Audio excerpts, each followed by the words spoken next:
여러분 안녕하십니까? 계속해서 대구 경북 소식 전해드립니다. 대구와 경북 지역은 구름 많은 가운데 아침 기온이 크게 떨어지면서 쌀쌀합니다. 오늘 아침 최저 기온은 대구가 7.6도, 영천 4.1, 안동 2.7, 의성 1.5도 등 대부분 지역에서 올가을 들어 가장 낮은 기온을 기록했습니다. 낮 최고 기온은 대구 20도, 안동 19도 등 18도에서 22도의 분포로 어제와 비슷하겠습니다. 미세먼지와 초미세먼지 농도는 좋음 수준이 예상됩니다. 대구지방기상청은 당분간 일교차가 15도 안팎으로 크고 대기가 매우 건조하겠다며 건강관리와 화재 예방에 유의할 것을 부탁했습니다. 대구 지역 전문대학교의 올해 수시 1차 모집 경쟁률이 지난해보다 크게 떨어졌습니다. 학령 인구가 계속 줄고 있어 비인기 학과는 정원 미달이 속출할 것으로 우려되는데요. 대학마다 신입생 확보에 비상이 걸렸습니다. 이상원 기자가 보도합니다. 대구권 전문대학교 2021학년도 수시 1차 모집 마감 결과 영진전문대학교는 평균 6.6대 1의 경쟁률을 기록해 지난해 9.8대 1보다 크게 하락했습니다.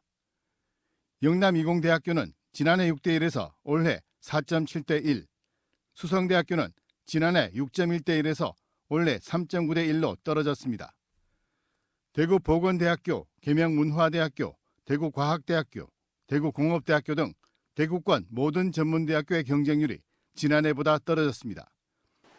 가장 큰 이유는 학령 인구 감소입니다. 올해 대구 경북 지역 4년제 대학과 전문대의 수시 모집 정원은 6만 8천여 명. 하지만 대구 경북의 수능시험 지원자는 4만 4천여 명에 불과합니다. 학령인구 감소에다 인기학과 비인기학과 간 부익부 빈입비 현상의 영향으로 정원을 채우지 못하는 학과가 속출할 것이란 우려 섞인 전망이 나오고 있습니다.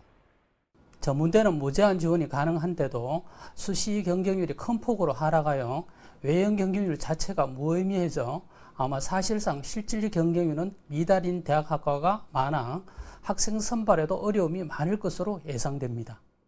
전문대학들은 다음 달 말부터 시작하는 수시 2차 모집과 정시 모집에 대비해 입시 설명회, 다양한 장학 프로그램 개발 등 신입생 확보를 위한 전략 마련에 고심하고 있습니다.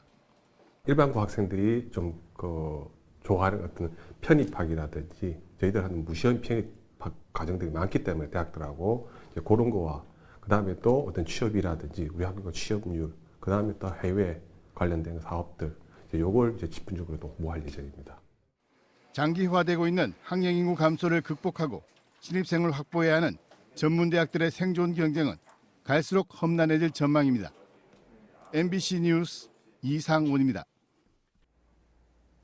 대구지방경찰청 사이버수사대는 디지털 교도소 1기 운영자 A씨에 대한 1차 수사를 마무리하고 명예훼손과 개인정보보호법, 청소년 성보호법 위반 혐의로 검찰에 넘겼다고 밝혔습니다. A씨는 지난 3월부터 디지털 교도소 사이트와 SNS 계정을 개설해 강력범죄 사건 피의자의 신상 정보와 법원 선고 결과 등을 무단 게시한 혐의를 받고 있습니다. 경찰은 A씨가 SNS로 제보받은 내용과 기사 등을 토대로 신상 정보를 올렸고 사이트에 게시된 176명 가운데 156명에 대해 명예훼손 등의 혐의가 있는 것으로 판단했습니다.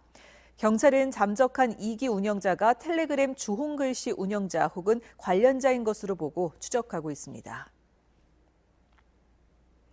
프로야구 삼성이 SK와의 시즌 14차전 경기를 2대1로 이겼습니다.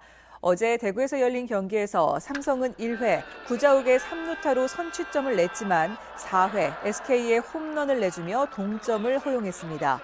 이후 4이닝 동안 이어지던 균형은 김동엽의 홈런으로 깨졌고 오승환이 경기를 마무리 지으며 세이브를 추가했습니다.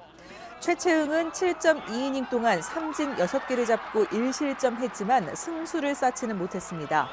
대구 문화방송은 삼성과 SK의 시즌 15차전 마지막 맞대결을 오늘 오후 6시 15분부터 라디오로 생중계합니다. 대구시가 독성 물질 검출로 논란이 됐던 나노필터 교체형 마스크 계약서에 대한 정보 공개 청구를 거부한 것과 관련해서 시민사회단체가 비판 성명을 발표했습니다. 대구경실련은 대구시가 독성물질 검사를 소홀하게 했거나 독성물질 검출 사실을 은폐했을 가능성을 배제할 수 없다며 원인과 책임 규명 등을 하지 않는다면 대구시 예산 26억 원, 대구시 교육청의 마스크 구매 비용 12억 원이 허무하게 사라지게 된다고 주장했습니다.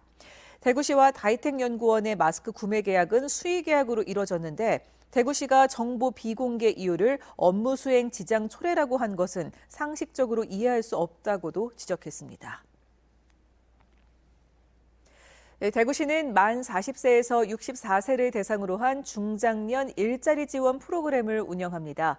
이를 위해서 취업과 창업 분야 전문가 3명이 중장년 구직자 50명에게 맞춤형 일자리 정보를 제공하는 토크 콘서트를 이달 28일 대구 상공회의소에서 엽니다. 다음 달 3일부터 12월 22일까지 매주 화요일에 중장년 일자리 학교를 열어 중장년층이 선호하는 일자리와 실제 제공되는 일자리가 서로 맞지 않는 문제를 고민하고 해결 방안을 모색합니다. 대구지방법원은 승용차로 아파트 출입구를 가로막아 통행을 방해한 혐의로 기소된 58살 A씨에게 벌금 200만 원을 선고했습니다.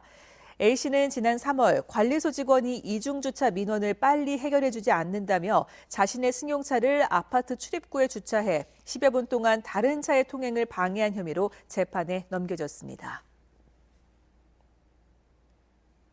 이상으로 MBC 930 뉴스를 마칩니다. 고맙습니다.